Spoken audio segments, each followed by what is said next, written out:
یہ ہے او اور یہ کیا ہے اے.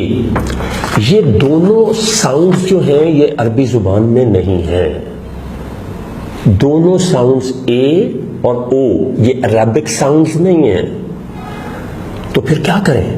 ہم اپنا 90% قرآن انہی ساؤنڈز کے ساتھ پڑھتے ہیں. کیا کریں؟ اے کو ای میں کنورٹ کر دیں اور او کو یو میں کر دیں. دیکھیں ہم جب تعوذ پڑھتے ہیں تو غلطی کیا کرتے ہیں؟ اعوذ باللہ یا اعوذو باللہ. تو جیسے ہی ہم او کہتے ہیں تو او کی ساؤنڈ تو نہیں ہے. پھر کیا کریں؟ اعوذو او یعنی یو میں بدل دیں.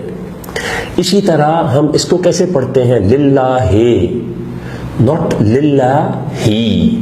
جہاں جہاں اے کی ساؤنڈ ہے اس کو ای میں کنورٹ کرنا شروع کر دیں اور جہاں او ہے اس کو یو میں بدل دیں.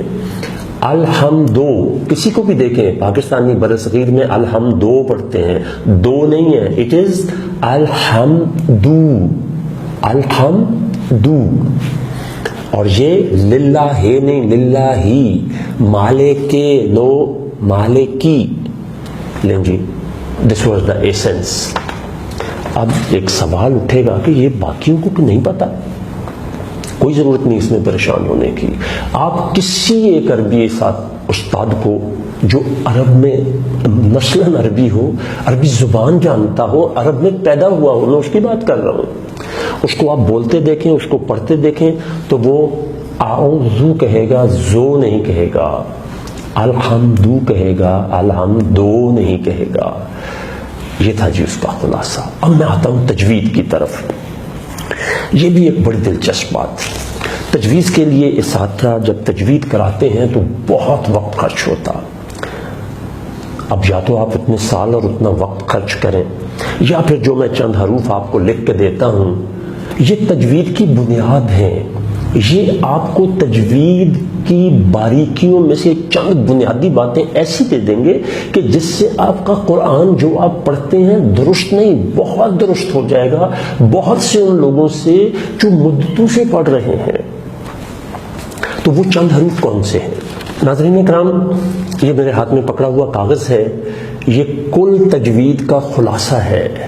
دیکھیں پراپر چیز تو پراپر ہی ہوتی ہے نا، اس کے لیے آپ کو وقت چاہیے. اساتذہ کے پاس یا تو اتنا وقت ارینج کریں اور اساتذہ کے پاس جائیں یا پھر میرا یہ بتایا ہوا انسٹنٹ نسخہ. یہ لکھا ہے، یہ ہم جس کو الف کہتے ہیں اور اس کو عین کہتے ہیں یہ اردو میں ہے. جب ہم اس کو عربی میں ادا کریں گے تو یہ ہے آ. بہت غور سے سنیے گا، آ. اور یہ ہے قا. آ قا. حلق میں تھوڑی سی رکاوٹ کے ساتھ. سب سے زیادہ یہ ساؤنڈ ہے جس میں ہم سے غلطی ہوتی ہے. پھر یہ ہے، یہ میرے چہرے میں دانتوں کی طرف دیکھیے گا. میں عام روایتی اساتذہ سے ہٹ کے اپنا چہرہ بناؤں گا اور تھوڑا سا اسٹریس ورڈز پر زیادہ دوں گا. ایکچولی آپ نے اتنا نہیں کرنا، just to understand for clarity. تا اور یہ تو. ہونٹوں کو گول کیجئے، دانتوں کو اوپر رکھ کے تو آواز کی ہوا کو دھکیلیں گے تو یہ بالکل صحیح. تا تو. یہ ساؤنڈ مجھے سیکھنے میں سب سے زیادہ ٹائم لگا تھا. فا فا. اور یہ سا. اس کو نرم رکھنا ہے اور یہ سیٹی کی آواز کے بغیر ادا نہیں ہوگا. سا. اور یہ سو.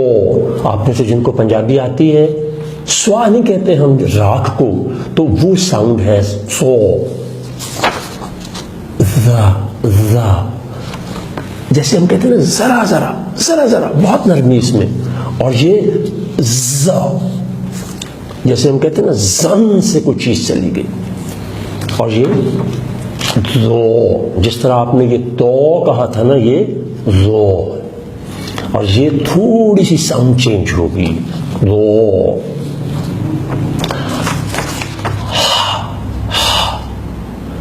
بالکل ہلکی سی، جیسے ہم سانس لے رہے ہوتے ہیں.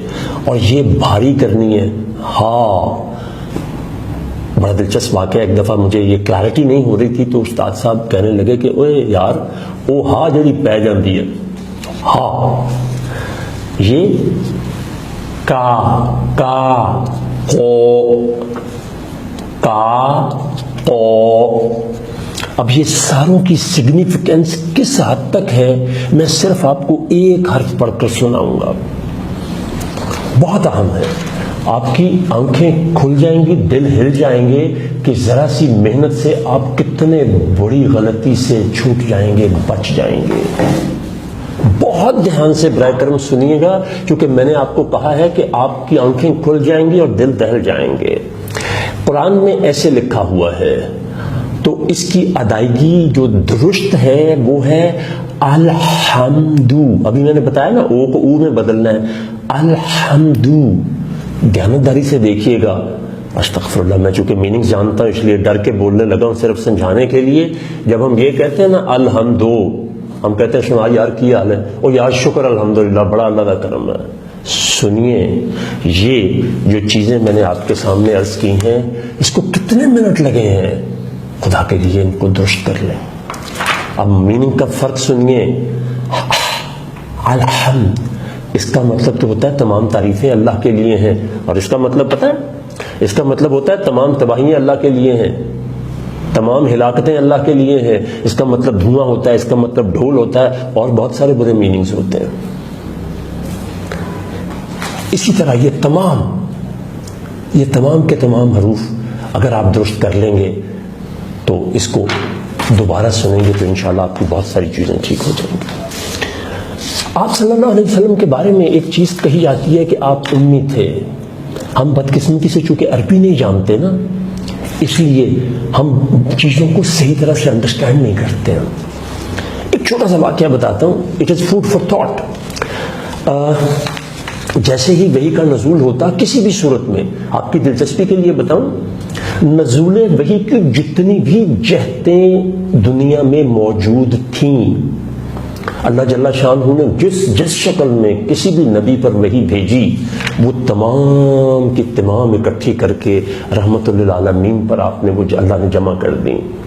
جیسے ہی وحی آتی آپ صحابہ کرام کو طلب فرماتے اور ان کو سناتے, وہ اس کو لکھتے. یہاں تک تو شاید آپ نے بات سنی ہو. آپ صلی اللہ علیہ وسلم وہ وحی ان کے ہاتھ سے لے کے دیکھتے, یہ بہت دھیان سے بات سنیے گا. آپ صلی اللہ علیہ وسلم دیکھتے, ملاحظہ فرماتے, پھر اس کو اپروو کرتے. اس میں ایک سنت کے حوالے سے, یہ وہ سنت ہے جو ہمیں پتہ ہی نہیں ہے. سین عربوں کے ہاں ایسے لکھا جاتا تھا, ہم بھی ایسے لکھتے ہیں.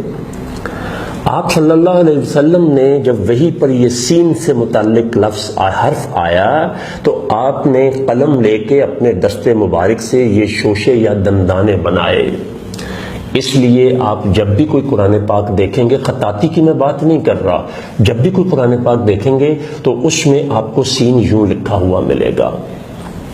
اس کے علاوہ میرے پاس بہت ساری دلچسپ باتیں حقائق قرآن کے بارے میں بتانے کو ہیں, وہ شاید اس وقت نہیں ہے. ایک بڑی اہم بات یاد آئی ہے, وہ اس کا براہ راست اس سے کوئی تعلق نہیں ہے, لیکن بطور مسلمان بہت بڑی بات آپ سے عرض کرنے لگا ہوں. میں ایک دفعہ ایک پادری صاحب کے ساتھ مناظرہ تو نہیں ہو رہا تھا, وی ور ان ڈسکشن, لیکن وہ ڈسکشن تھوڑی سنجیدہ ہو گئی تو اللہ کے شجرے کی بات آئی تو میں نے سورہ اخلاص پڑھی. تو اس نے کہا جی کہ آپ نے اپنا تعارف کرایا کہ آپ قرآن کے کسی ادارے کے چیئرمین ہیں, تو معاف کیجئے گا آپ کو گرامر تو سرے سے نہیں آتی. اس پادری کی عمر زیادہ سے زیادہ 35 سال ہوگی. اس نے کہا گرامر تو آپ کو سرے سے نہیں آتی, اور آپ نے یہ جو سورہ اخلاص پڑھی ہے اس میں 3 غلطیاں کی ہیں. And he mention them. اس چیز نے مجھے ہلا دیا, اور اس کے کچھ عرصہ بعد قدرت نے یہ احسان کیا کہ میرے خلیق دوست عارف خان صاحب, انہوں نے مجھے چودھری نواز صاحب سے ملا دیا اور میری دنیا روشن ہو گئی, اور آج میں یہ آپ تک پہنچا رہا ہوں. تو یہ قرآن کو لہجہ نبوی میں کرنے کے لیے آپ نے 7 آوازوں کو چھوڑ کر 5 آوازوں میں آنا ہے. وہ 7 میں 2 جو فالتو آوازیں ہیں وہ میں نے آپ کو مینشن کر دی ہیں. اب چند باتیں قرآن کو سمجھنے کے متعلق سمجھ لیجیے. قرآن جو ہے اس کی ادائیگی میں اگر ہم یہ جو میں نے آپ کو اے اور او اور چند حروف بتائے ہیں اگر اس کی نہیں کیئر کرتے تو میننگ کیسے بدل جاتے ہیں، ایک میں نے وہ بھی آپ کو کہی۔ آخر میں آپ کو ایک گفٹ دینا چاہتا ہوں، وہ پتہ کیا ہے؟ The easiest path to understand the holy Quran in 1 hour، 1 گھنٹے میں قرآن پڑھنے کا نسخہ سیکھ لیں۔ وہ کیا ہے؟ Through terminology. قرآن عربی زبان نہ میں نے بنائی ہے نہ آپ نے بنائی ہے، تو جس زبان میں کوئی کتاب لکھی جاتی ہے نا، اس میں کوئی لفظ سمجھ نہ آئے تو وہ اس کتاب میں دیکھنا چاہیے۔ لفظ صبر جو ہے اردو اور فارسی میں ہم اس کے معنی بے بسی کے لیتے ہیں، جبکہ عربی زبان میں صبر سے مراد ہوتا ہے رک جانا یا روک لینا۔ although you have authority to do something but you don't، آپ رک جاتے ہیں، یہ صبر ہے۔ اب ہمارے لیے یہ عام سی بات ہے نا، سنیے، آج دنیا میں جو ایموشنل انٹیلیجنس ہے نا، جس کے لیے ڈاکٹر ڈینیل گولڈمین نے 1980 میں تجربات شروع کیے اور سن 2000 یا 2001 میں اس نے کتاب بھی لکھی اور دنیا کو ایک علم دیا جس کا نام ایموشنل انٹیلیجنس رکھا، وہ اسی آیت کریمہ سے ہے، وَاسْتَعِینُوا بِالصَّبْرِ وَالصَّلَاةِ، کہ نماز سے اور صبر سے مدد لیا کرو۔ اگر آپ اس کا مجھ سے خلاصہ پوچھیں تو ٹوٹل ایموشنل انٹیلیجنس کا خلاصہ یہ ہے، respond not react in any situation when it arises، کوئی بھی صورتحال جب پیدا ہوتی ہے تو رد عمل نہ کریں، طرز عمل اختیار کریں، آپ کے لیے آسانیاں پیدا ہو جائیں گی۔ اس طرح اور بھی بہت ساری چیزیں ہیں، تو براہ کرم قرآن کو سمجھنے کی طرف آئیے۔ تھوڑی سی اور ایک، قرآن نے دنیا کو ہدایت تو کتاب ہے ہی ہے، اس نے تجارت میں کیا دیا ہے؟ اس نے دنیا کو 17 یا 18 علوم عطا فرمائے ہیں۔ دنیا میں پہلے کتابوں کی جلد بائنڈنگ کا کوئی کانسیپٹ نہیں تھا، سب سے پہلی بائنڈڈ بک جو ہے وہ قرآن پاک ہے۔ آج لاکھوں لوگوں کا روزگار وابستہ ہے اس سے، اور انڈائریکٹلی جائیں تو کروڑوں کا ہے۔ کتابت، کیلیگرافی، قرآن کے نزول سے پہلے دنیا میں کوئی تصور نہیں تھا۔ کیمسٹری نے جتنی ڈیولپمنٹ قرآن کے بعد کی ہے اس سے پہلے نہیں کی تھی، کاش وقت ہوتا تو میں آپ کو سب کچھ بتاتا۔ کتابت، پھر اس طرح سیاہیوں کو گلانا، یہ جو مختلف دھاتوں کو گلانا، سیاہی کی سند نے ترقی کی، پیپر کی سند میں ترقی آئی، پیپر پہلے موجود تھا لیکن اس میں ڈیولپمنٹ اتنی زیادہ نہیں آئی تھی۔ پرنٹنگ پریس جو ہے وہ اس کی ایجاد جو ہے، اس چونکہ قرآن سب سے زیادہ چھپنے والی اور پڑھے جانے والی کتاب ہے، بہت اللہ تبارک تعالیٰ سے دعا کرتا ہوں کہ اللہ تبارک تعالیٰ نے اس عظیم دین میں پیدا فرمایا اور اتنی عظیم کتاب عطا فرمائی، اتنی عظیم کتاب عطا فرمائی، اللہ پاک ہمیں توفیق بھی دے کہ ہم اس کو اچھے طریقے سے پڑھنا سیکھیں، کیونکہ اگر ہم درست نہیں پڑھتے تو پھر میں نے آپ کو ایک میننگز کا فرق بتا دیا کیا آتا ہے، بالکل کنفیوز نہ ہو، it is the easiest one. اور جب آپ نیت اور ارادے سے اٹھیں گے تو اللہ آپ کے لیے بڑی آسانیاں پیدا کرے گا۔ میں نے یہ ساری چیزیں اب سیکھی ہیں، اور اب انشاءاللہ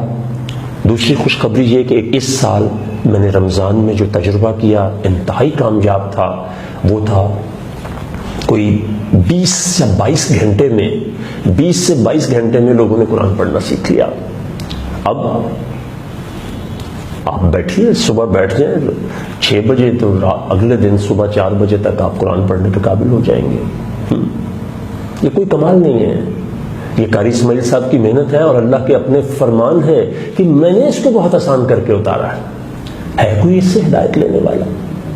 تو آئیے اللہ سے ہدایت مانگے۔ بہت شکریہ۔